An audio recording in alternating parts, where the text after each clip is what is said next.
안녕하세요. 저는 현혜원이라고 하고요. 일리노이라는 미국에 있는 주에서 콜레타라고 하는 굉장히 작은 시골 마을에서 목회를 지난 7월부터 시작을 했습니다. 그러니까 원래는 시카고라고 큰 도시에 유학을 갔다가 올해 졸업하면서 파송을 이제 받아서 시골 교회로 갔는데 너무너무 시골이라 제가 사는 마을에는 슈퍼도 없고 뭐 아무것도 없어요. 뭐 학교도 없고 딱 한 150가정 정도 사는 작은 마을에 교회가 저희 교회가 있고 다른 교회가 2개가 있는데 저희 교회가 더 좋아요. 그리고 제가 얼마나 시골인지 하루는 집에 사택에 박쥐가 들어온 거예요.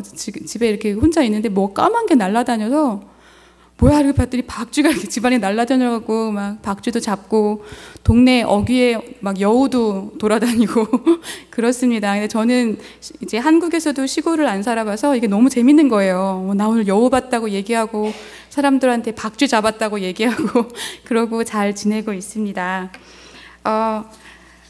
제가 이 설교를 준비하면서 봤더니 한국말로 설교한 게 1년 반 전이 마지막이더라고요. 그래서 이제 이게 내가 말이 이렇게 영어를 잘하지 못하거든요. 영어도 엉망진창인데 한국말도 엉망진창이 돼가는 거예요. 그래서 약간 서투르더라도 이해해 주세요.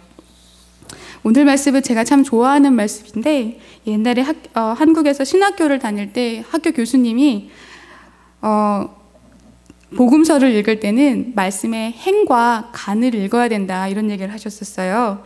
특히 복음서는 예수님의 많은 사건과 비유들을 예수님을 만나지 못했던 그 다음 세대에게 전하기 위해서 굉장히 압축하고 축약해서 이루어진 말씀들이기 때문에 그 말씀의 사이사이에 숨어있는 뜻들을 상상하며 읽어야 그 말씀을 이해할 수 있다 이렇게 얘기를 하신 적이 있습니다.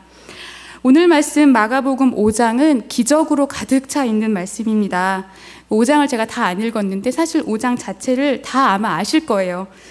예수님이 거라사 지방에 가셔서 군대라는 이름의 귀신 들린 사람을 낫게 하시고 바로 갈릴리 바다를 건너서 배를 타고 오셔서 12해 동안 혈루증을 앓는 여인을 또 낫게 하시고 또 그 다음 또 이 회당장 야이로의 죽은 딸을 살리시는 사건이 계속 일어나는 게 마가복음 5장입니다. 기적으로 가득 차 있는 말씀이에요.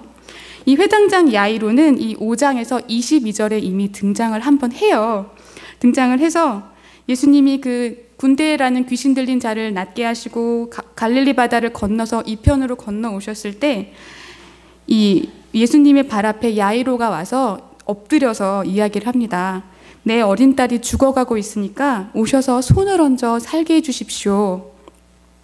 제가 이 말씀을 읽으면서 여기서 이 말씀의 행과 간을 사이를 읽는다는 의미는 아마도 12살밖에 되지 않은 어린 딸이 죽어가는 걸 봤던 그 아빠의 마음을 이해하는 게 이렇게 행과 간의 사이를 읽는 건 것 같아요.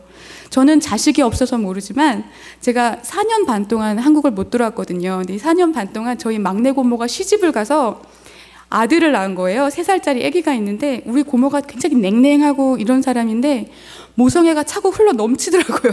이번에 왔더니 그래서 아이가 이뻐서 어쩔 줄을 몰라 하는 거예요.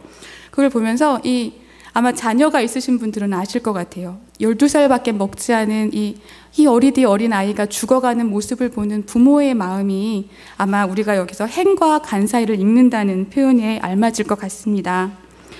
그래서 이 사람이 21절에 보면 바다를 건너서 이편으로 오신 예수님이 오시자마자 아주 큰 무리에게 둘러싸입니다.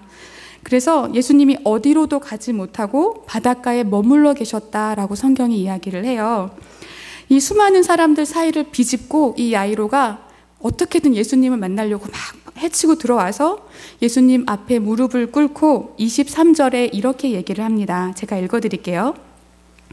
많이 간구하여 이르되 내 어린 딸이 죽게 되었사오니 오셔서 그 위에 손을 얹으사 그로 구원을 얻어 살게 하소서 하거늘. 23절에 그가 많이 간구하여 가로되라고 성경이 이야기를 하는데 한국 성경의 다른 버전을 봤더니 간곡히 구하여 이르되라고 번역하고 있고 이 부분을 영어 성경으로 읽으면 그가 했던 말을 반복해서 계속하며 예수께 빌었다라고 성경이 기록을 하고 있습니다. 많이 간구한다는 말, 했던 말을 반복해서 또 한다는 말은 아마도 그 사람이 예수님의 발 앞에서 횡설수설하고 중언부언하고 아이를 잃을 수도 있다는 두려움과 슬픔에 잡혀서 아마 막 정신이 없었던 것 같아요. 이 회당장이. 어떤 상태였든지 간에 이 아버지는 예수님께 온 마음을 다해서 얘기를 하고 있습니다. 한 말을 또 하고 했던 말을 반복하면서 우리 아이 좀 살려주십시오 얘기를 합니다.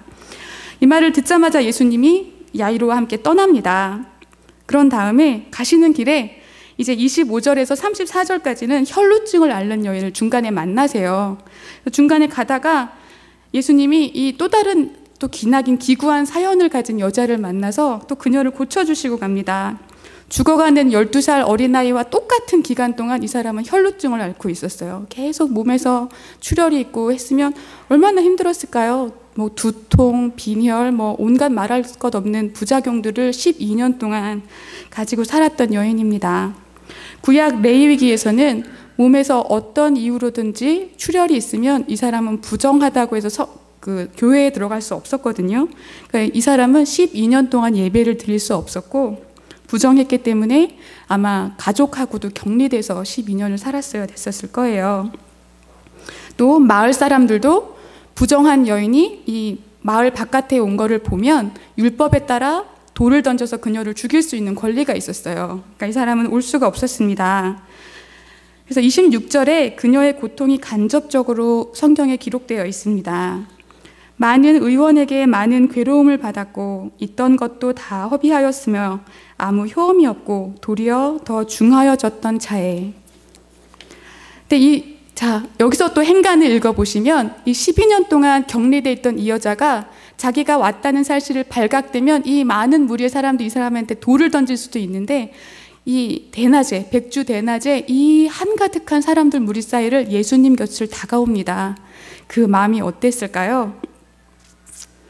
이런 여인에게 예수님이 그렇게 얘기를 해주십니다. 너의 믿음이 너를 구원했으니 평안히 가고 이제는 건강하거라.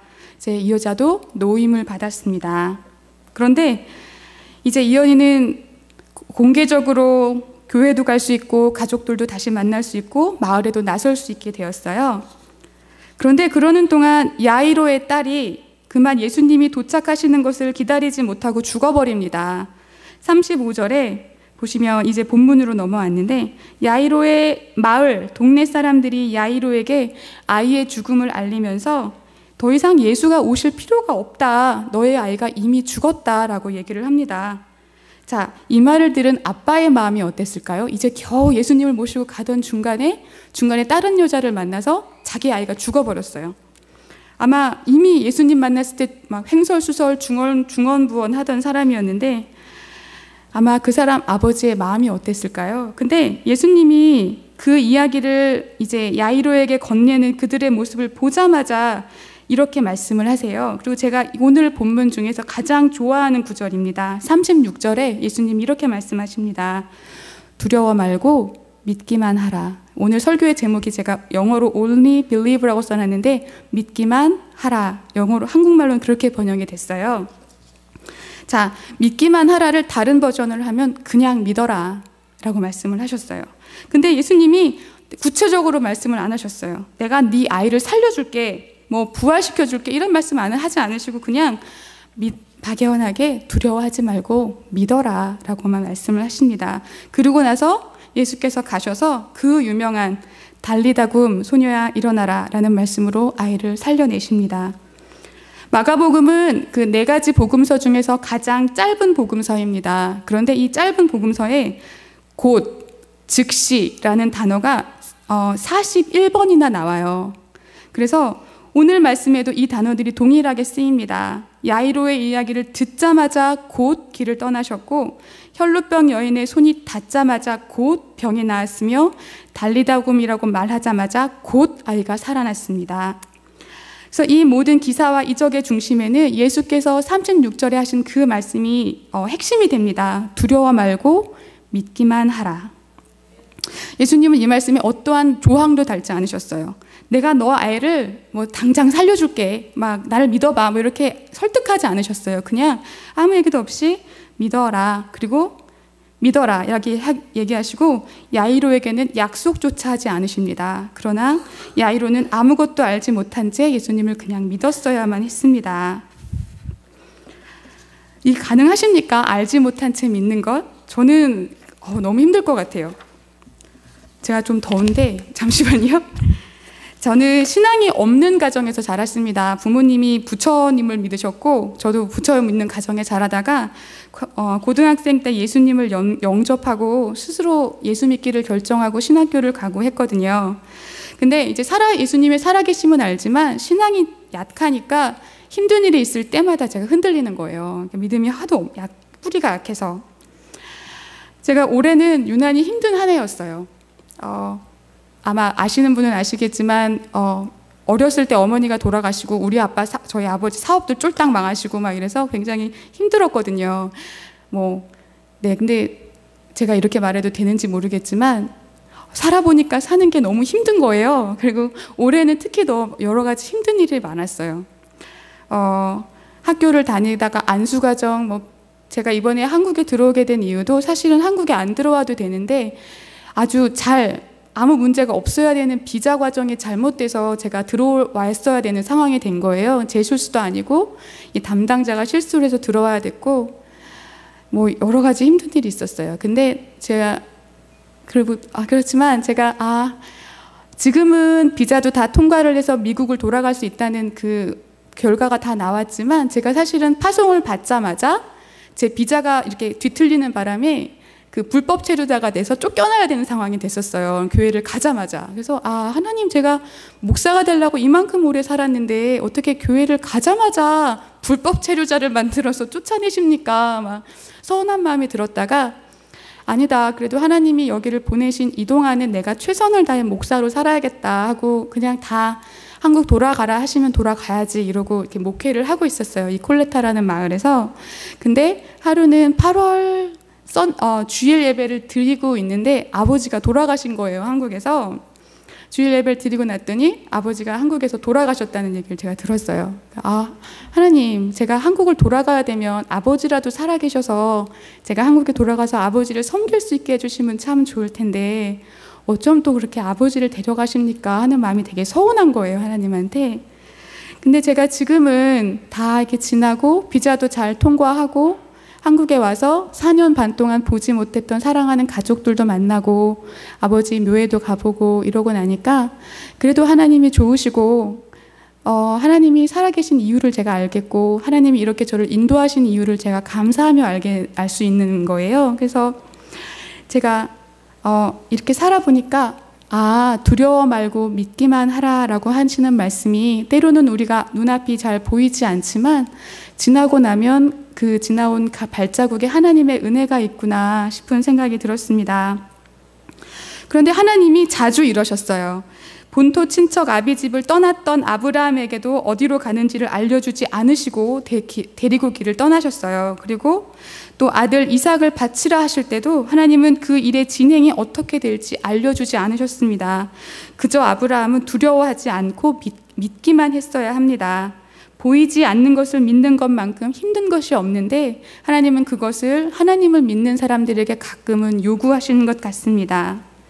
오늘 특히 본문에서 예수님은 소녀를 살리러 가실 때에 3명의 제자 외에는 아무도 따라오지 못하게 하셨어요. 그리고 심지어 아이가 살아난 이후에도 마지막 절에 보시면 아무에게도 알리지 말라 하시며 심하게 경계하셨습니다. 그러므로 아마도 예수님은 그 소란스러운 호기심 어린 혹은 정말 불순한 의도로 뒤를 쫓던 군중들 속에서 야이로에게 큰 소리로 두려워하지 말고 믿기만 하라 이렇게 크게 말씀하지 않으셨을 것 같아요. 굉장히 지금 조용하게 하시려고 노력하셨거든요.